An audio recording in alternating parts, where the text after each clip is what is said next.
have a great trip through one of the most. First, let's talk about the fact that this video is made up, based on tradition. Characters and events have been changed in creative ways. If they look like real people, it's just a coincidence.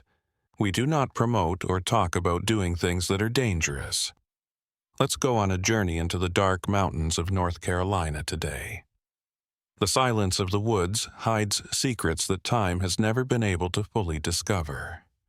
Tell us where you are right now that you're watching us. It was late fall, 1899, when the first fog started to form over the western slopes of the Appalachians.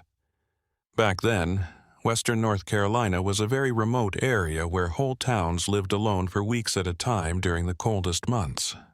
The roads were muddy paths that wound around hills and deep valleys. It could be days before they reached the next town. In Madison County, which was in those old mountains, people still believed in old stories and the government rarely came to visit. It was on.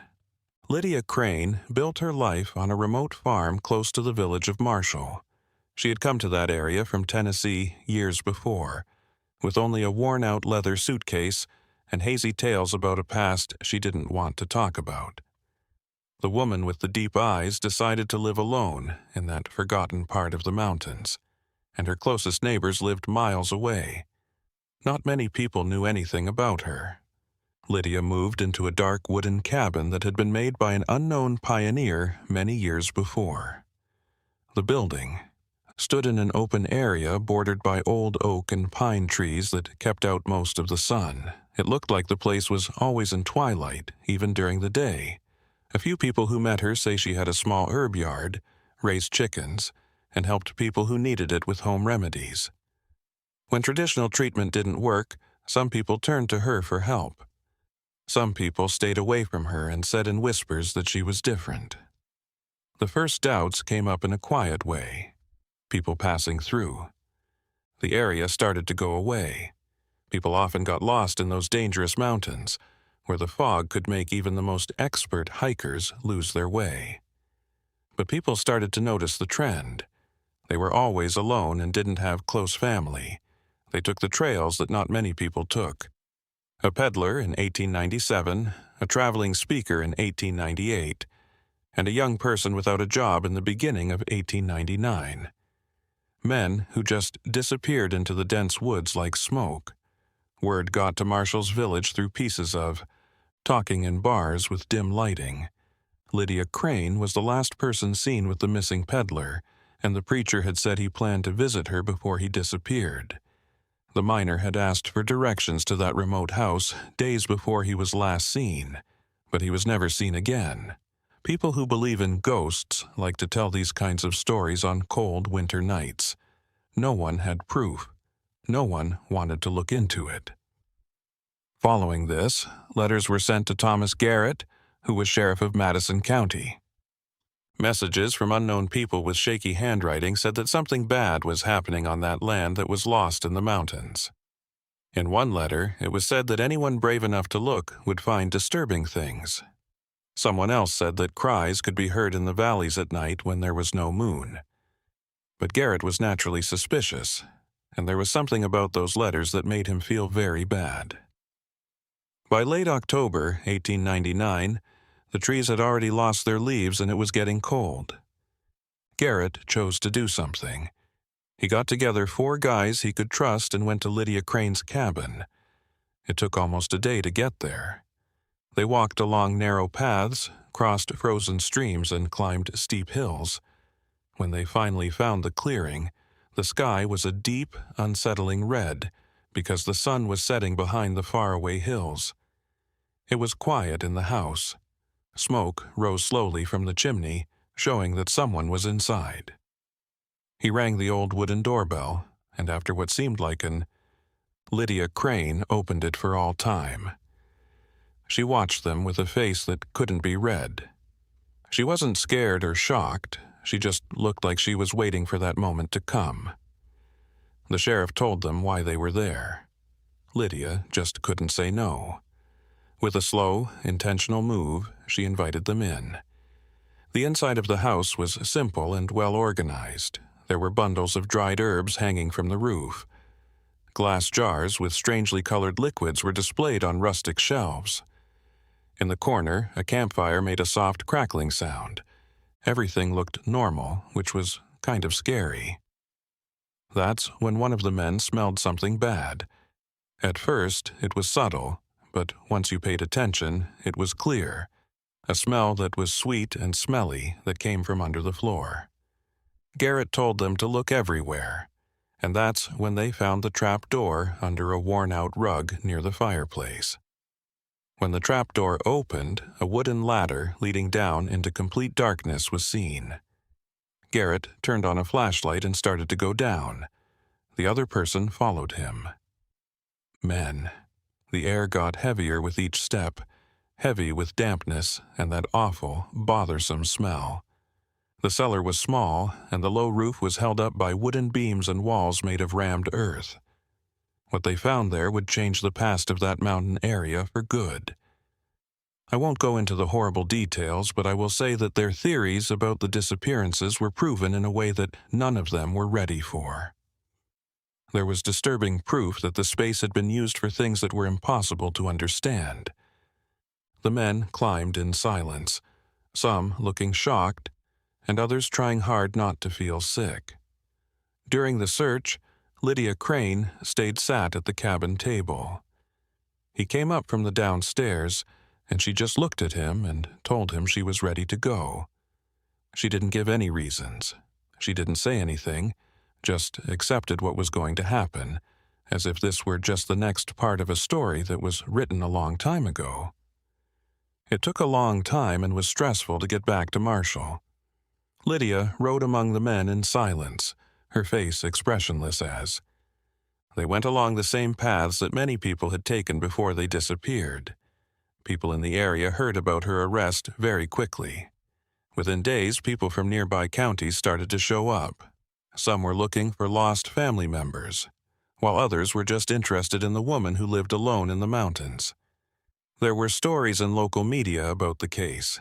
The Asheville Citizen and the Marshall News Record kept track of everything that happened, though they did so with the usual care that was common at the time. Very rarely does the North Carolina press. Went into great detail, but what they really meant was clear. They talked about a mysterious woman and scary findings that even the most experienced detectives were shocked by. The new items were gone in hours. There was more news about Lydia's past while she was in county jail waiting for her trial. Old records from Tennessee showed that she suddenly left the state in 1892, not long after her husband's death, which was not explained. People who lived nearby described her as a quiet woman who used folk medicine and had a deep knowing about plants and how to make natural weapons. Some people said that sick people who went to see her didn't always get better, and there were rumors about strange methods. During the probe, one very disturbing fact came to light. The men from the sheriff's office found a diary inside the house. Notes from many years ago were written carefully on the yellowed pages. They weren't direct confessions. Instead, they were coded records that, when figured out, showed disturbing trends. The dates were the same as the supposed disappearances. Not clear. The way the visitors and processes were described hinted at a level of organization that went beyond any crime of passion or accident. What drove Lydia Crane was still a secret. During interrogations, she would either answer with a single word or stay quiet, looking at the people questioning her with those dark, expressionless eyes. The public prosecutor tried everything to get Lydia to give an answer or a reason that would make sense to a normal person, but Lydia just kept quiet. Theories started to get around. Some people thought she tricked tourists into coming with her by saying she could help them or give them a place to stay. Others said there was a part of strange rites or old practices that came from the mountains of Tennessee or even farther away. Still others said Lydia only liked having power over life and death and getting a dark thrill from deciding what happened to people who crossed her path. Marshall's group was split up. Some people wanted justice right away and talked about killing and getting even. Others who were terrified urged that the right steps should be taken. Sheriff Garrett had to make the jail safer because he was afraid that an angry crowd would try to take things into their own hands at night. The hearing was set for the beginning of December 1899. There were huge expectations. People from all over North Carolina and nearby states came to see what was going on. There had never been so much going on at the Madison County Courthouse, a simple red brick building in downtown Marshall. There were reporters from big towns like Charlotte and Raleigh, set up shop in nearby boarding houses and sent their editors daily telegrams with news. We can picture how tense things were in the days before the hearing. There were a lot of whispered talks in Marshall streets. Strangers argued about ideas in taverns. Preachers talked in churches about how evil can live among us and look like something normal. The mountains, which used to be pretty scenery, turned into scary signs and places where bad things could be kept secret for years. The trial began in December, when it was cold. Winter had already turned the mountains into a silent white blanket by morning. There were a lot of people in the courtroom, some sitting on the wooden seats and others standing in the back, all trying to see everything. Judge Harold Peaton, a guy with gay hair who was known for being strict and fair, was in charge of the case. Lydia Crane was taken inside by 2 guards while her hands were chained, and her face still had that blank look that made everyone so worried. Mr. Ashford, the lawyer, had a lot of experience. A lawyer from Asheville was called in especially for the case because it was so important. He started by carefully describing the evidence, by carefully describing how the basement was found, and what was found without going into too many details that might bother the people there. He talked about the reports of people going missing, the letters that the sheriff got from unknown people, and the strange pattern that all of these things had to do with Lydia's land. Calls were made for witnesses one by one. Sheriff Garrett talked about the search of the cabin, being very careful about what he said. One of the guys who was with him that afternoon told about the trappoor and what they found below. As he spoke, his voice shook a little. People from Marshall testified about the travelers who went missing, bringing letters and other personal items that showed the travelers existed but were never seen again. Martha Hendress, an old woman who lived a few miles from Lydia's house, was one of the most important witnesses. She said she had been to Lydia years before looking for a way to treat joint pain. Martha talked about the strange feeling she got when she walked into that house, a gut feeling that something wasn't right. She said that sounds like something was being dragged came from under the floor. Lydia quickly told him that they were just rats, though. Martha never came back. As she sat in court, her hands shook as she thought about how close she had been to being hurt. Lydia didn't say a word during the hearing. Her lawyer, a young man hired by the court. A lawyer named Robert Finch did what he could with the few arguments that were available. He talked about how there weren't any eyewitnesses to the claimed crimes and how the evidence could be interpreted in different ways. But even he didn't seem to believe his own reasons. In reality, the pieces of proof that didn't prove anything painted a picture that was hard to ignore. The diary that was found in the cabin was the main piece of proof. The hidden notes needed to be interpreted by someone who knows a lot about old documents. He told the jury that the entries were mysterious, but there were clear links between the times written down and known disappearances. In September 1897, a note said, "New visitor arrived at nightfall. Procedure completed before midnight." That was the same week that the peddler went missing. As the trial went on, more information about Lydia's life in Tennessee came to light. Investigators had gone there and found old police records about her husband's death. Jacob Crane.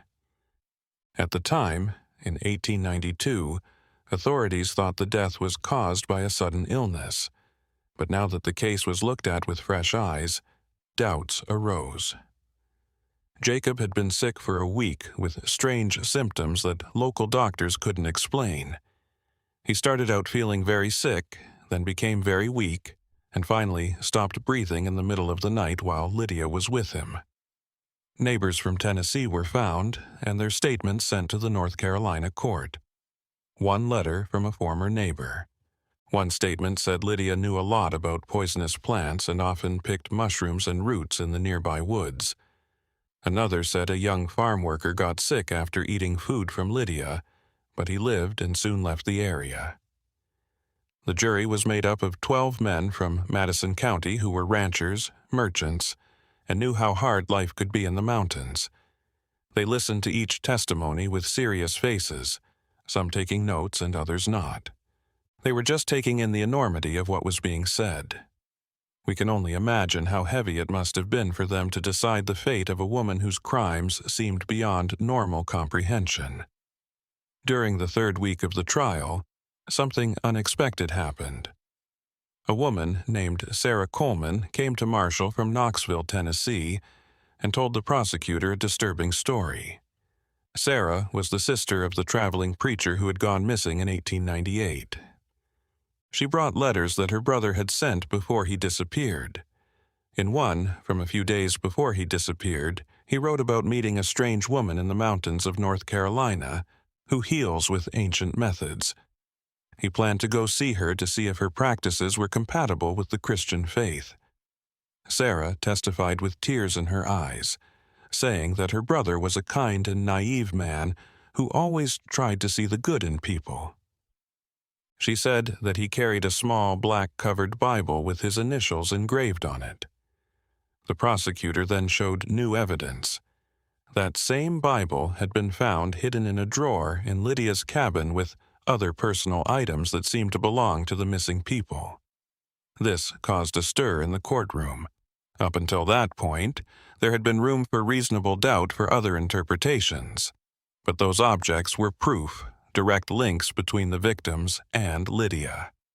Crane, the defense lawyer, tried to say that she could have gotten those things in other ways, like buying them from street vendors, but even he thought that was a weak defense. As the trial was coming to a close, the defense made a risky move. Robert Finch asked Judge Peaton to let Lydia Crane testify in her own defense. It was a desperate move, but it might have been the only way to make the jury care about that woman. On a quiet December afternoon, Lydia did just that, was brought to the witness stand. When she sat down, the room went silent. No one spoke or breathed. It was the first time this mysterious woman had spoken in public since she was arrested. Finch started by asking her simple questions about her life, trying to get her to tell a story that would show who she was before all this happened. Lydia answered in a low but firm voice, saying that she was born in a poor part of Tennessee and learned about medicinal herbs from her grandmother. Lydia was a well-known and respected healer in the community. She said she married Jacob Crane when she was young, and that their life together was simple but honorable. When asked about her husband's death, she said it was a sudden illness that the doctors couldn't figure out. Her face stayed neutral and almost distant, as if she were talking about someone else's life. But when Finch asked about the missing travelers, the things found in his cabin and the basement, Lydia changed. She was quiet for long seconds. Everyone was shocked when she suddenly changed the subject. She didn't directly deny or explain what she was saying. Instead, she talked about being alone, mountains that hold secrets, and how some people have had darkness inside them from the start. Her words weren't confessions, but they made people cold. She said that the Appalachian Mountains are places where normal rules of society don't always apply, and where people can be cruel to each other. As he was away from the law, he talked about power, how fragile life is, and how easy it is for someone to just disappear without a trace. During cross-examination, Prosecutor Ashwood took advantage of the chance to question Lydia about every detail and inconsistency in her story. He asked her directly if she had killed her husband, and Lydia replied that Jacob died because it was his time. He also asked about the preacher, and Lydia said that men of faith. When he asked her about the peddler, she just looked at him and didn't say anything. Putting her on the stand as a witness was a disaster for the defense. Instead of making Lydia seem more human, her testimony made her seem like someone who has no morals at all. The jury members looked at each other with concern, and some quietly shook their heads. The woman in front of them didn't say sorry, ask for forgiveness, or give explanations that made sense in a normal situation. After 4 weeks of trial, it was time for closing arguments. Prosecutor Ashwood gave a powerful speech that summed up all the evidence and the coincidences that stopped being coincidences when looked at together. He talked about the families who never saw their loved ones again, and the innocent travelers who were just trying to get through those mountains safely. He also said that it was the jury's job to make sure that such evil did not go unpunished. Robert Finch, for his part, did the best he could with a case that was not very strong. Even though he talked about how important direct evidence was and how dangerous it was to convict someone based on assumptions, the weight of the evidence made his words sound empty. He asked the jury to think about the possibility of reasonable doubt, but he didn't seem to believe that it still existed. The jury went into a room to deliberate on a cold December afternoon. We can picture those 12 men locked in a room, debating Lydia Crane's fate as snow fell outside. Later, accounts say that they didn't take long to decide. In less than 3 hours, they came back with a verdict. The courtroom was packed again when the jury came in. Judge Peaton ordered that there be complete silence. The jury spokesman, a middle-aged farmer named Samuel Wright, stood and said the verdict in a firm voice: guilty on all counts. The room went wild with reactions. Some people cheered, while others just lowered their heads in silent relief. Lydia Crane didn't show any emotion. She just sat there, stayed seated, and stared straight ahead as if the verdict didn't matter. A week later, Judge Peaton gave Lydia Crane the death penalty by hanging, which was the law in North Carolina at the time.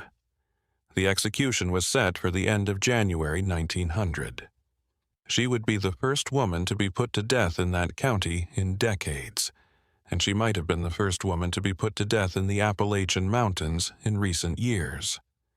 The weeks that followed were filled with heated debate in the community and beyond. The case was covered all over the country.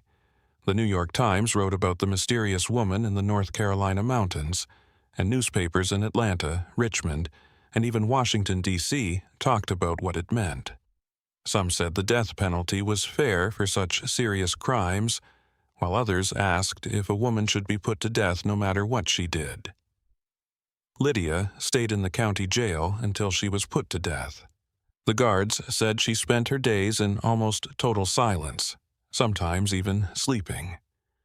The small barred window let her see the snow-covered mountains in the distance, but she turned down visits from religious leaders who offered spiritual comfort.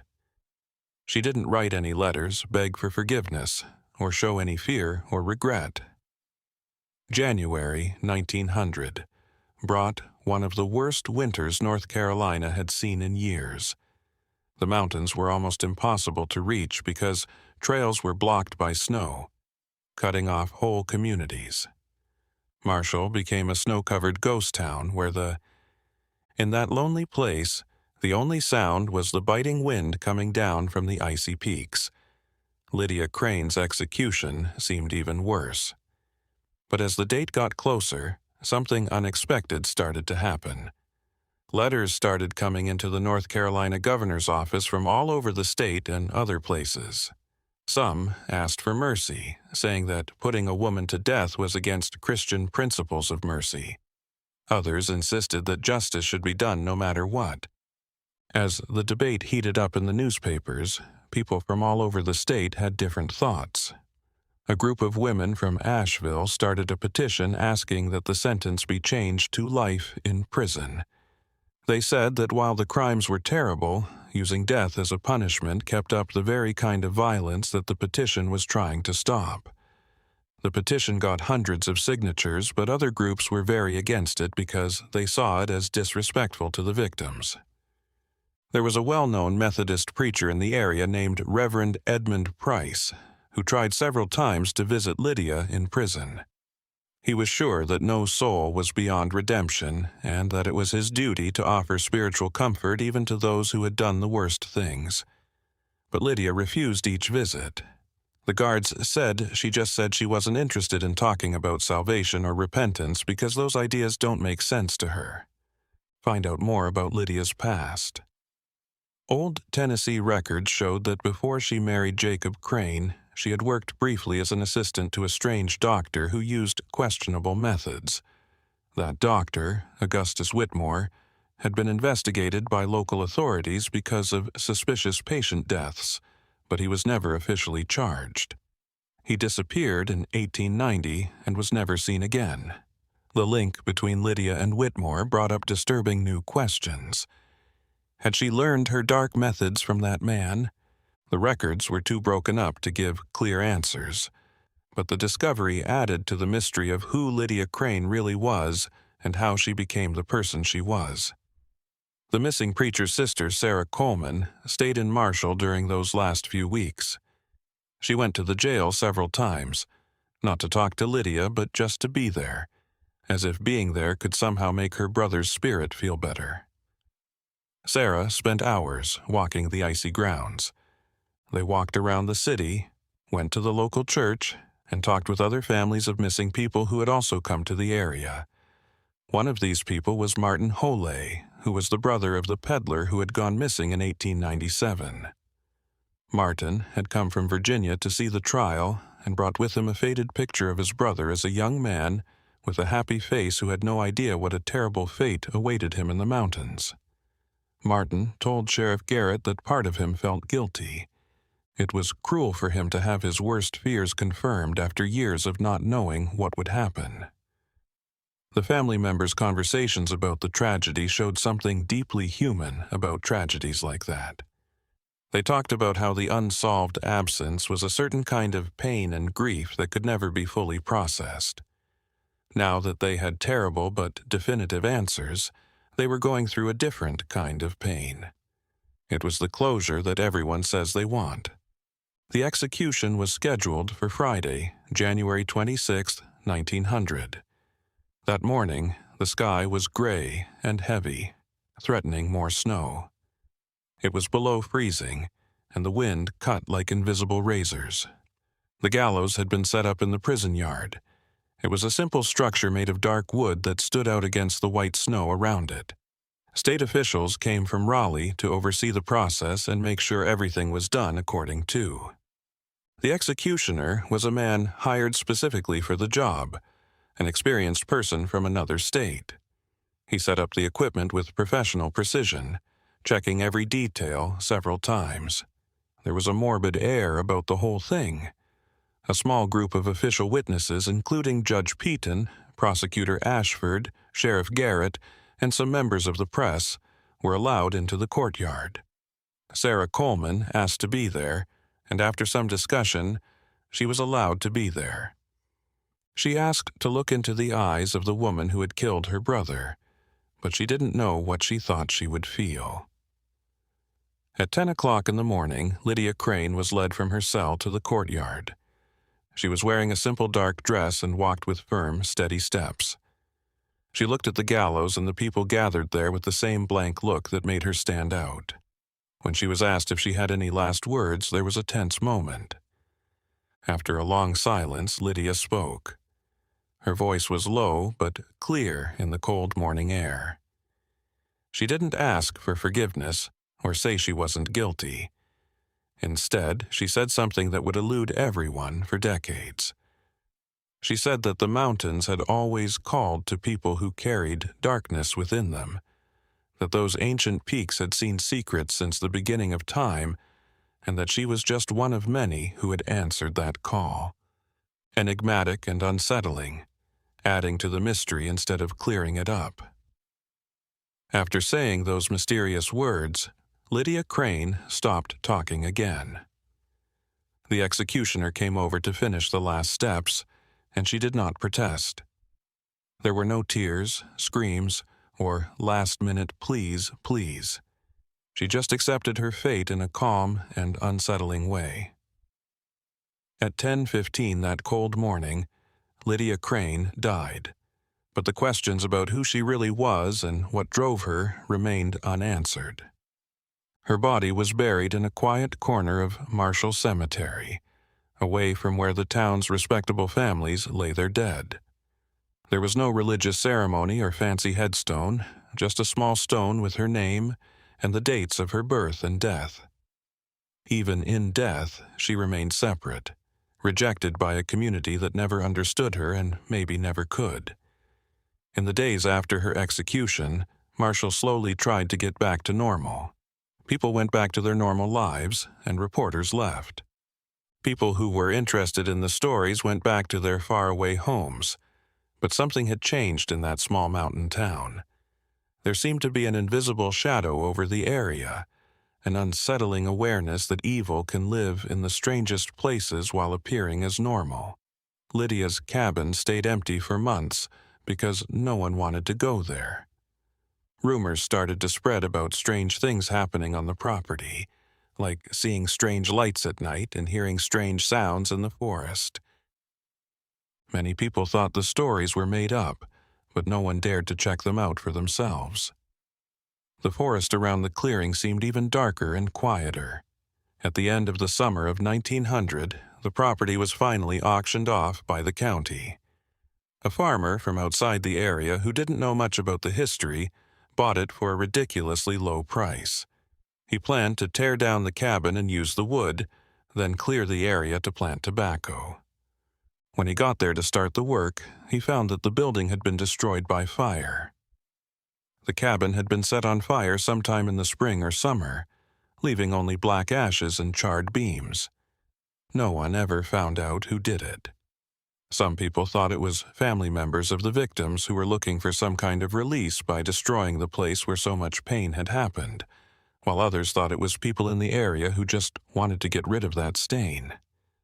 Sheriff Garrett looked into it, but deep down, no one really wanted to find the person responsible. Everyone thought the cabin should go away. The farmer decided not to build on that land because it deeply upset him, for some reason he couldn't explain. The next year, he sold it again, but this time he told the truth about its history. The new buyer was a timber businessman who wanted to cut down the hundreds of years-old oak and pine trees, but his workers refused. They said there was something wrong with that forestan oppressive air that made them feel like they were being watched. As the years went by, the forest took back the clearing completely. Shrubs grew where Lydia's herb garden had been, and new trees grew from the ashes of the burned cabin. Nature didn't care about the horrible things it had seen people do, and it kept going its own way. Eventually, no one would be able to find the exact spot where that dark structure had been. But the story didn't go away. In the years that followed, Lydia Crane's story became part of mountain folklore in North Carolina. Mothers warned their daughters about the dangers of living alone, and travelers avoided that part of the Appalachians in favor of longer routes that didn't go near that cursed forest. The story was told over and over again in taverns and around fireplaces on cold winter nights, but over time, the details started to get off track, as they do with all stories. There were different stories about Lydia. Some said she was a supernatural witch who used black magic and pagan rituals. Others said she was crazy and lost her mind after her husband died. Some stories said there were dozens or even hundreds of victims. The truth was already hard to find, but the stories made it even harder.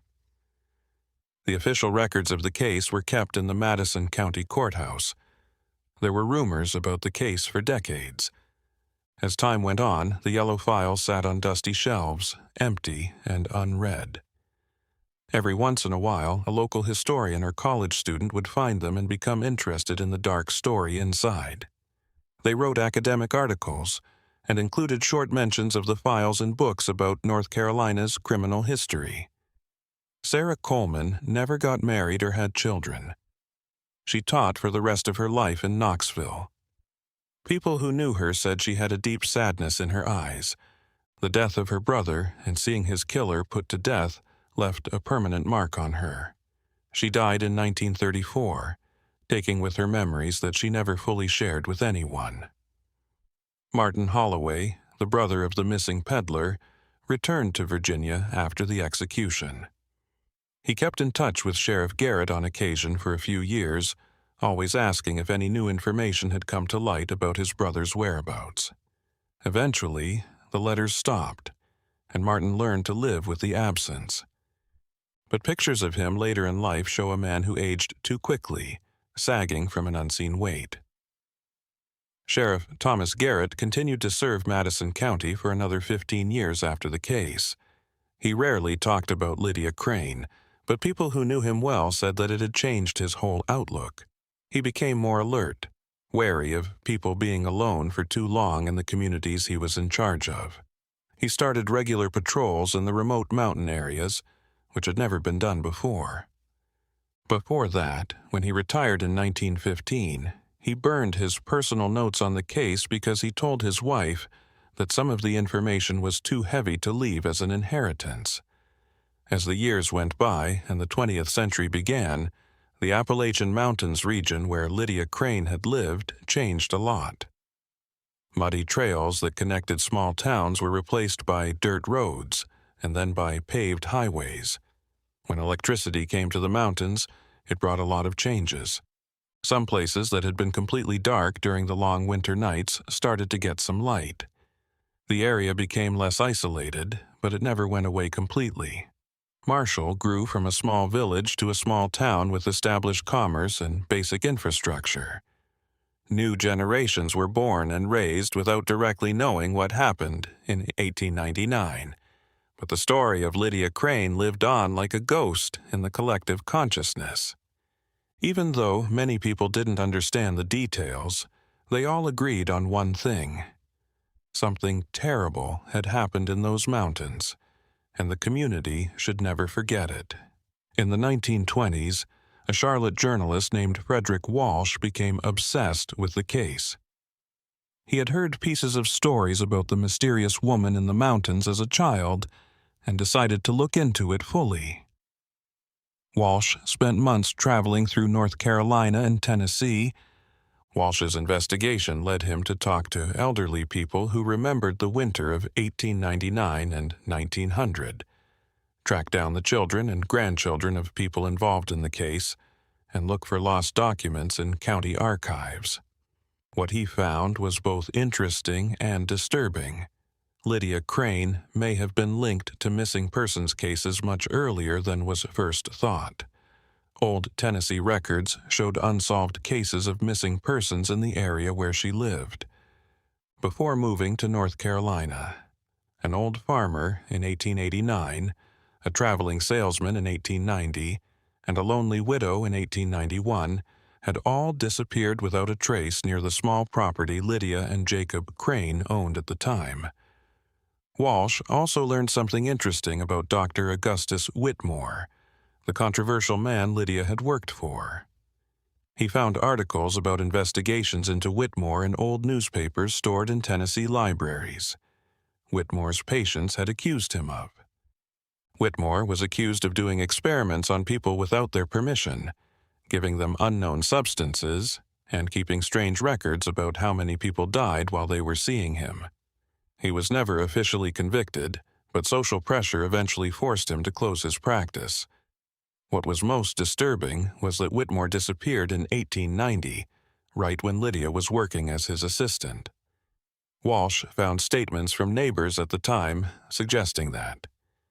Lydia wasn't just a helper. She actively took part in the doctor's practices and showed a lot of knowledge about chemistry and anatomy. One witness said they saw Lydia by herself in the clinic after Whitmore went missing, sorting and removing papers.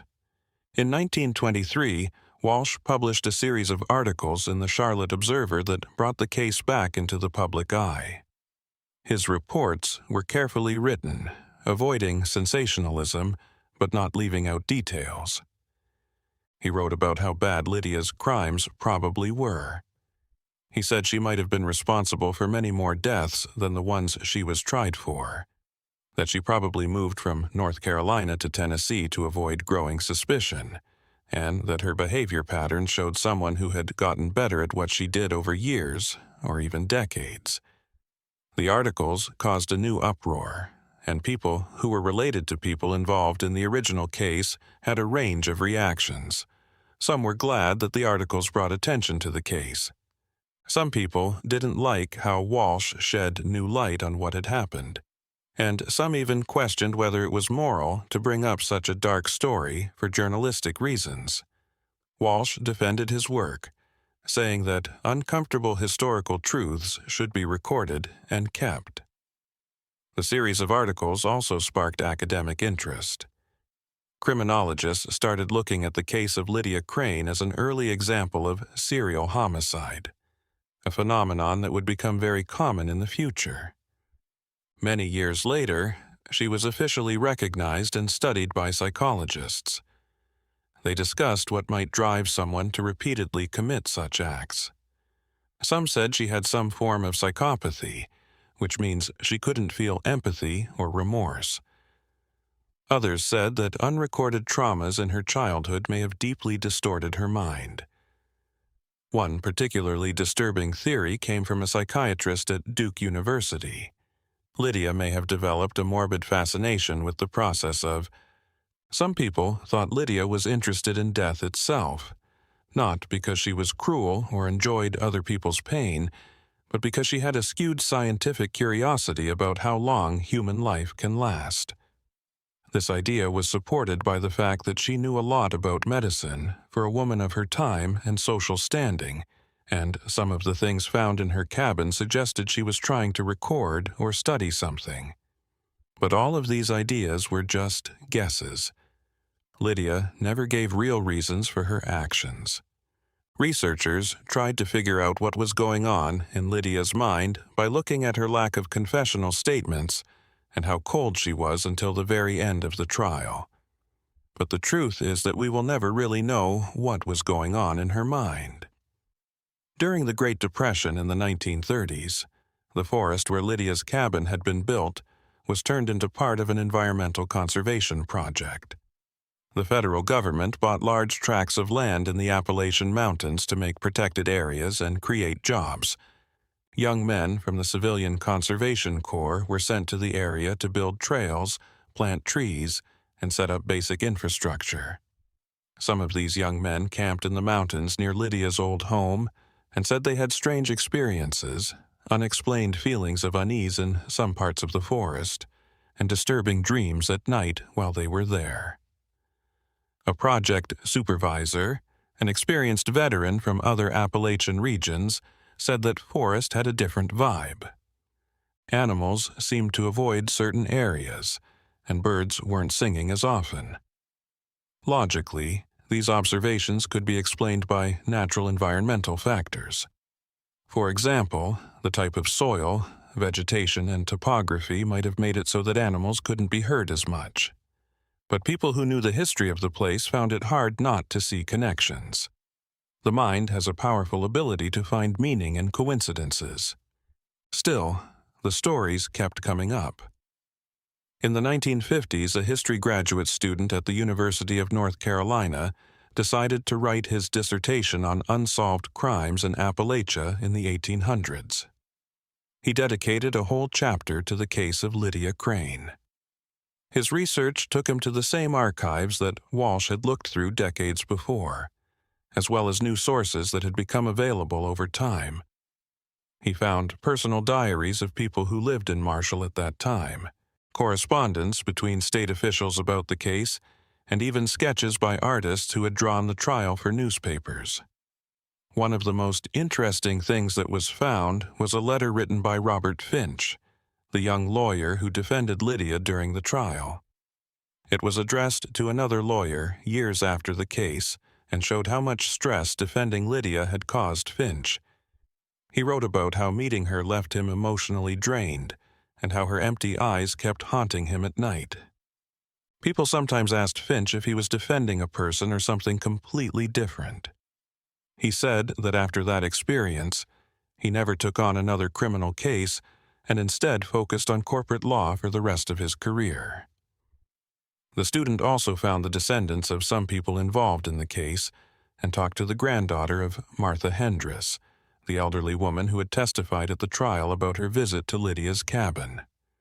The granddaughter said that her grandmother never fully got over that. Martha became afraid of being alone in remote areas and insisted on always having someone with her, even for simple tasks. She died in 1920, but until her very last days, she sometimes talked about that trip to the cabin, always with a shaking voice, always saying that she knew something terrible was wrong there.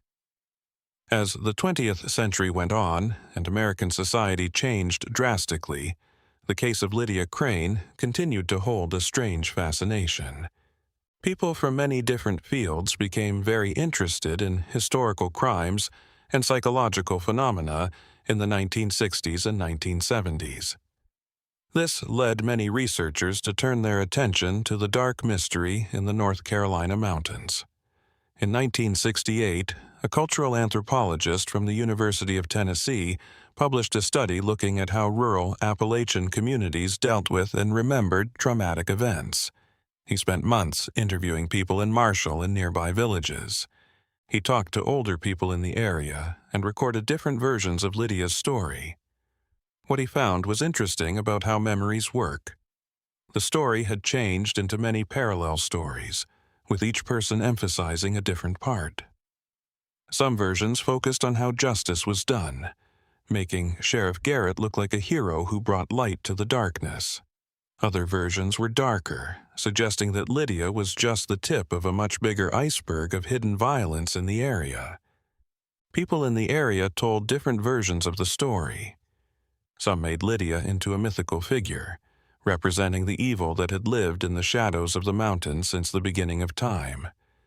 The anthropologist noticed something very interesting. Older women told the story differently than older men. While the men focused on the legal and investigation parts, the women often included details about Lydia's loneliness and how she was stuck in the mountains. While acknowledging the horrible crimes Lydia committed, some people showed mixed feelings about her. They said that patriarchal societies at the time often pushed women to the edges, where they could become depressed or crazy without anyone noticing. This did not make Lydia's actions okay, but it did add to the complexity of the case and serve as a reminder that even the worst criminals come from a place of abuse. Their stories can't be fully understood without looking at the buildings that were around them. In the 1970s, as the movement to preserve American history grew, Madison County started a program to mark historically important sites. Naturally, the question of what to do with Lydia Crane's old property came up. Should there be some kind of historical marker there to acknowledge the events that happened there? Or would that be too much? People in the community had different opinions on the issue. Historians said that recognizing the past, even its darkest parts, was important for a full understanding of local history. Families of the victims were horrified by the thought of any kind of memorial that could be seen as celebrating or romanticizing a murderer. Other people in the community were afraid that marking the site would bring in unwanted, morbid tourists, turning a tragedy into a show. In the end, it was decided not to put up an official marker. The forest would stay unmarked, letting nature continue to erase the physical traces of that dark chapter. This decision showed how uneasy the community still was with that history. They wanted to remember without celebrating, to acknowledge without amplifying. But even though the location wasn't marked officially, it became known in some circles. In the 1980s and 1990s, when people were interested in haunted places, as paranormal tourism grew, the forest where Lydia's cabin used to be visited by paranormal enthusiasts on occasion. They brought recording gear and cameras and went into the mountains to look for strange things they couldn't explain. Some reported having strange experiences, electronic equipment breaking down for no apparent reason, feeling watched even when they were clearly alone, sudden drops in temperature in certain parts of the forest, and sounds that didn't come from any natural source. It is important to be skeptical about reports of strange light or shadows because people's minds are very sensitive to expectation and suggestion.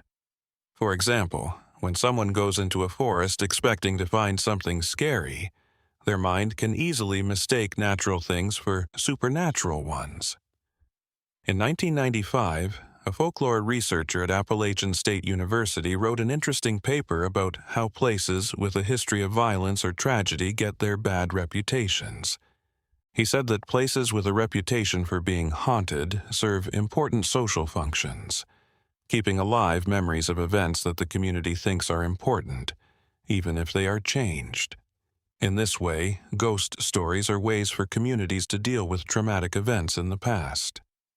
In the case of Lydia Crane's forest, stories of supernatural events may have been a way for the community to express their ongoing unease about what happened there. The idea that the place was marked or cursed showed people have a psychological need to believe that such horrible acts leave scars that go beyond the physical or historical. It was a way of saying that what happened there was important and could not be forgotten or erased. When the Internet came along in the 1990s and 2000s, the story of Lydia Crane found new readers. Websites that are dedicated to unsolved mysteries and historical crimes started to feature articles about the case. Discussion forums shared theories and digitized documents from historical sources. People looked through old records and made guesses about details that had remained unknown. The story, which had been mostly local for decades, became available to anyone with an internet connection. This wide distribution had both pros and cons. On the plus side, serious researchers could now easily work together, sharing findings and ideas that could help us understand the case better. On the minus side, the internet also made it easier for false information, sensationalized and distorted versions to spread.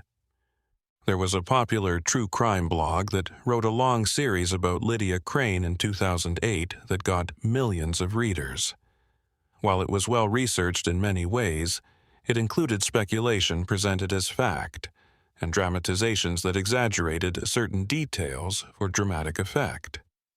This annoyed historians who had spent years studying the case with academic rigor, but they couldn't do much about it other than write their own, more careful accounts. During this time, people tried to find Lydia Crane's grave in Marshall Cemetery. The small stone marker that had been put there in 1900 had become worn down and was now partially covered by grass and dirt. Cemetery records showed the general location, but after more than 100 years, it was unclear how accurate they were. Some visitors said they found what they thought was the grave, took pictures of it, and left strange things there, which was seen as a morbid habit.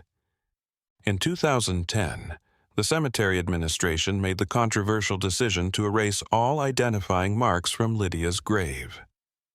The reason given was to stop vandalism and inappropriate morbid tourism. Critics said that erasing historical landmarks, even those connected with notorious figures, was a form of revisionism that should not be supported. Today, even people who know a lot about the history would have trouble figuring out exactly where Lydia's grave is. Lydia Crane was buried.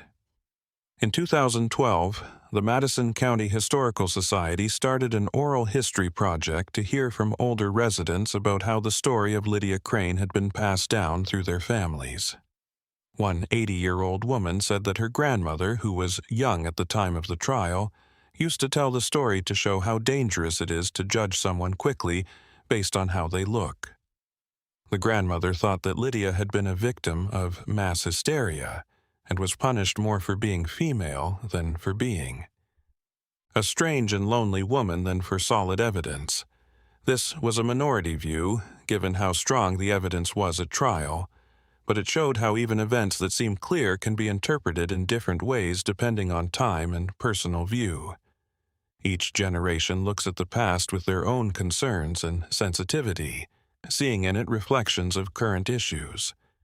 In 2015, he spent months filming in the mountains of North Carolina, talking to historians, visiting archives, and trying to capture the feel of that place. But the project was never finished. The director later said that the more he learned about the story, the less he wanted to turn it into entertainment.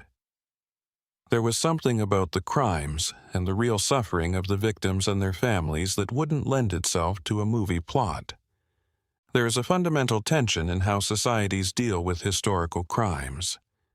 Looking at and talking about these events can be educational and even culturally valuable. They teach us about human nature, how justice systems work, and how communities deal with trauma. But there is also the constant risk of exploitation, of turning real suffering into entertainment, and of honoring criminals by making them interesting figures. In the second decade of the 21st century, a new generation of researchers started to look at the Lydia Crane case with modern eyes. Forensic criminologists who knew more about criminal behavior and psychological profiling tried to use modern methods on evidence that was from hundreds of years ago. In 2017, a professor of criminal psychology at the University of North Carolina published a detailed study that looked at the patterns of behavior that were found in the case. His study suggested that Lydia showed traits that were consistent with a criminal. Researchers today think Lydia had severe antisocial personality disorder because she didn't feel bad about her actions and was able to act normally while doing terrible things. Her detailed plans also showed that she didn't understand how people normally feel empathy. However, the professor stressed that applying modern psychological labels to historical situations is always risky. What made Lydia so interesting to modern researchers was her lack of remorse. In 19th century America, violent serial killers were common, but most of the cases that were recorded involved men. Women who killed more than one person followed very different patterns, often poisoning family members or close friends for financial reasons. Lydia didn't follow these patterns. She killed strangers, travelers who had no previous connection to her. There was no evidence that Lydia was motivated by money, but she probably kept her victims' things. The fact that she lived in a remote area was important because it let her work without being watched or suspected for years. But that didn't fully explain what drove her or how she explained her actions to herself. In a 2018 article, a feminist historian from Duke University gave a different view. While not defending or downplaying Lydia's crimes, she put them in their proper historical context. In the late 1800s, women had very few choices because their lives were mostly controlled by their fathers, husbands, and oppressive social norms. Women who didn't fit into these structures, like Lydia, after Jacob's death, were in a gray area of society and were at risk. The historian said Lydia's isolation was not just physical, but also deeply social and psychological. At a time when women's identities were shaped by their relationships with men. Living alone in the mountains, away from other people and communities, a woman was almost not part of the normal social order. This didn't lead to violence, but it did make it easier for bad behavior to develop without the normal checks and balances of community observation and social relationships. Again, this analysis didn't justify anything. Lydia's victims were real people who suffered terribly. It just gave us more information about how someone could become what she became. People need to be around other people, and when they aren't, strange and sometimes scary things can happen to their minds. In 2019, a group of graduate students from Appalachian State University tried to make a map of all the unsolved disappearances that happened in the Appalachian Mountains of North Carolina and Tennessee between 1880 and 1905. They did this by going through digitized old newspapers, county records, personal correspondence, and diaries that had been donated to historical archives. There were a lot more disappearances than anyone thought. Dozens of people just disappeared while traveling through those mountains. Many of them could have been real accidents, since that area was dangerous with its cliffs, wildlife, and extreme weather. But there were patterns that stood out. For example, the number of disappearances seemed to be higher on certain stretches of road and at certain times of the year for no clear reason. The students tried to figure out how these patterns were connected, connecting Lydia Crane's disappearances to the time periods when she lived. But the information was too scattered to come to any firm conclusions. What was clear, though, was that the Appalachian Mountains at the end of the 19th century were much more dangerous than most people thought. This was because they were so big, so isolated, and so law enforcement wasn't always present. This made it easy for bad people to do bad things without being caught. How many other people, like Lydia Crane, might have lived in remote parts of America at that time, committing crimes that were never found because their victims were lone travelers with no families to come looking for them? How many dark secrets are still buried, both literally and figuratively, in ancient forests that have swallowed up all the evidence? The 2020 pandemic changed how people interacted with stories like Lydia Crane's in unexpected ways. With more people stayed at home and looked for content online. Podcasts about historical crimes became very popular. Several shows dedicated episodes to the case, each with its own interpretations and focus. Some were respectful and well-researched, while others were sensationalist and inaccurate. One very popular podcast that came out in 2021 presented a controversial theory. The host said that Lydia might not have acted alone, that there were other people involved who were never identified.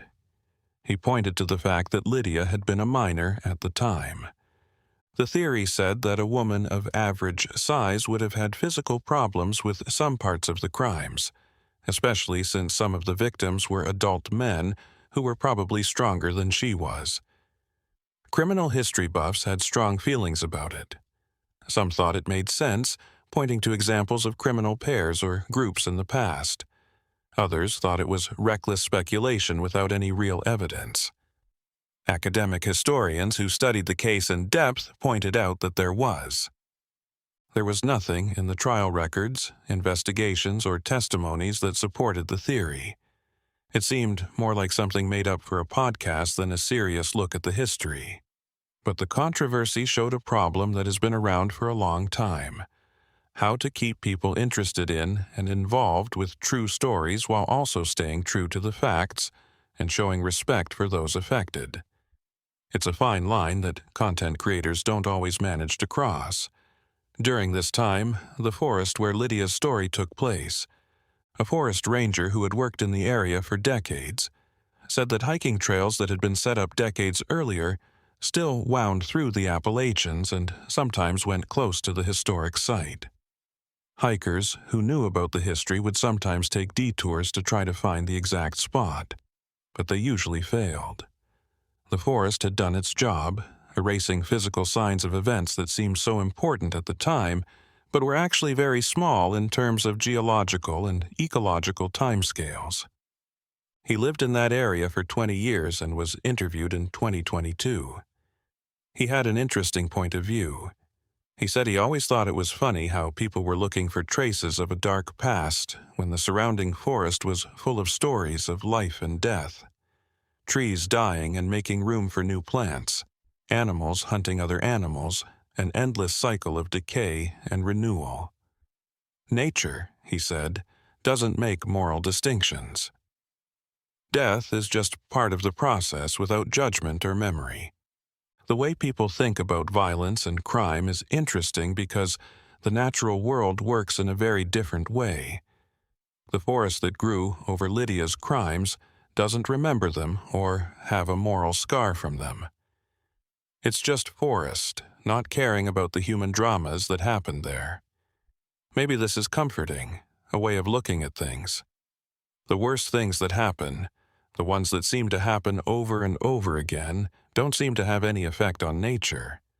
At some point, they are reabsorbed by the earth and their physical marks are erased, leaving only paper records and human memories that will also eventually fade away.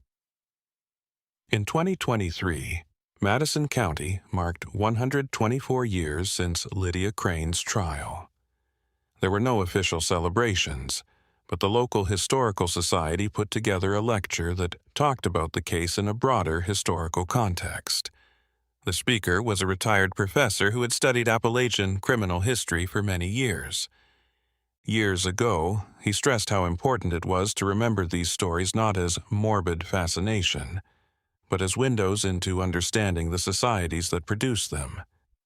He talked about how the Lydia Crane case showed parts of life in the late 1800s that are often romanticized or forgotten.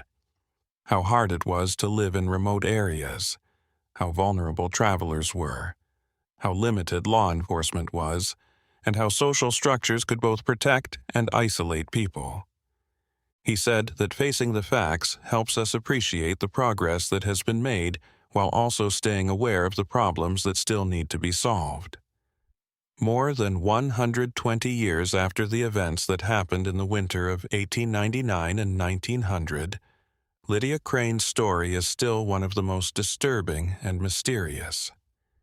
The cabin where it all happened has been swallowed by the forest, which doesn't care about human tragedies, and the cemetery where she is buried stands guard. The trial records are archived in dusty, yellowed books that not many people look through. But the story lives on in other ways, in the whispered conversations of locals, in the research of dedicated historians, and in the podcasts and articles that keep coming out. Each generation seems to find something different in this case, projecting their own worries and interests onto events that happened in a very different world from ours. What we know for sure is limited by the records that have been kept and the investigations that were possible at the time. Lydia Crane lived alone in the mountains of North Carolina. Travelers went missing in strange circumstances, and disturbing evidence was found on her property. She was tried, found guilty, and put to death. These are the basic facts that have been written down in newspapers, court records, and preserved testimony, but the deepest questions have not been answered. What was really going on in Lydia Crane's mind? When did her? What started her on the dark path? Was it the mysterious death of her husband, Jacob? Or was it something much earlier, maybe in her childhood or youth, that set her on that path? Did she feel anything when she did what she did, or was she completely emotionless? We will never know if her last words about the mountains calling to those who carried darkness were an attempt to explain, or just empty words. And maybe that's what makes the story so interesting. People want to know. But some people in cases don't want to be understood. They're opaque, impossible to get through, leaving us with more questions than answers. The case of Lydia Crane also reminds us of how fragile life was in the past. The travelers who went missing in those mountains were real people with hopes and plans. The peddler probably wanted to save enough money to open his own store, and the traveling preacher wanted to take his sermons to different places, to spread his faith in remote areas, while the miner looked for work in a new area. Each of their stories was brutally cut short. Their families went through a certain kind of painty agony of not knowing. For years, they probably held on to the hope that their loved ones were still alive somewhere, maybe starting new lives in faraway places. When the truth finally came out, it must have been devastating in a way that is hard for us to understand now that we live in a time of instant communication and there was some closure after Lydia Crane's execution, but not complete healing. The justice system of the time did its job, but it did not bring the victims back to their families, answer all the questions, or erase the memories of pain and loss. It is a reminder that criminal justice, no matter how necessary or important it is, has limits on what it can fix. The mountains where all of this happened still stand tall and proud. The Appalachian region of North Carolina is very different now than it was in 1899. Paved roads connect communities that used to be cut off from each other. Modern technology allows for instant communication, and law enforcement systems are much more advanced and well-coordinated. The conditions that let Lydia Crane work without being caught for so long just don't exist in the same way anymore. But it would be unrealistic to think that the darkness she represented has gone away completely. People can still be violent and disconnected. Even though times and technologies change, people's basic abilities for good and evil don't. Maybe the real point of looking at historical cases like these isn't to satisfy our morbid curiosity, but to face these uncomfortable truths about human nature. Being honest about what people can do and how and why bad things happen can help us find and stop them. The story of Lydia Crane also shows how important community and social connection are. Her extreme loneliness, which doesn't excuse anything, was probably a factor in how she was able to keep going for so long without being caught. In our modern lives, where we can be surrounded by millions of people and still feel very alone, we can learn how important it is to keep real connections and check in with our friends and family. When people walk through the trails of that forest in the Appalachians today, most don't know about its history. They only see old trees, hear the wind whispering through the leaves, and feel the peace that only natural forests can provide. And maybe that's okay. The forest has moved on, uninterested in the human dramas of the past, continuing its eternal cycle of growth and decay. But for those who know, when walking through that land, there is always an extra sense of awareness, a sense that somewhere beneath our feet, somewhere in that land, dark secrets still lie. That the mountains that look so peaceful and timeless once saw things that are hard for humans to understand. And in Marshall, the small town where the trial and execution took place, life goes on as usual. New generations are born, businesses open and close, and the seasons change. Most of the people who live there know about the history. It's important to remember Lydia Crane's story, but it shouldn't define the place. It's just a sad note in a much longer symphony of local history that includes triumphs, joys, everyday struggles, and the strength of regular people going about their lives. Maybe this is the last lesson. Even the worst events should be remembered, studied, and understood as much as possible. But they shouldn't completely define the places where they happened.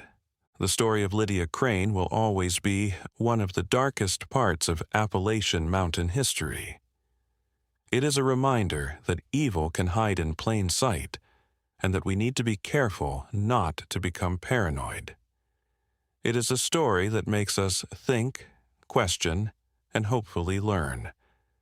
The mountains keep their secrets well, and the forest doesn't talk about what it has seen. Lydia Crane took her deepest truths to the unmarked grave where she has been buried for more than 100 years. We are left with pieces of evidence, testimonies, theories, and speculations trying to put together a puzzle that will never be fully finished. And maybe that's okay in the end. Some mysteries aren't meant to be fully solved, and some parts of human darkness will always be beyond our grasp. All we can do is remember, learn what we can, and keep trying to make more. If you've made it this far in the video, thanks for watching. If this story made you want to learn more about historical mysteries and dark cases that have changed how we understand people, please consider subscribing to the channel so you don't miss any future videos. Also, let us know what you thought of this story and if you want a certain historical case to be looked into in the future, let us know. Also, share this video with someone who likes mysteries and scary stories like this one. Thanks for watching, and until next time.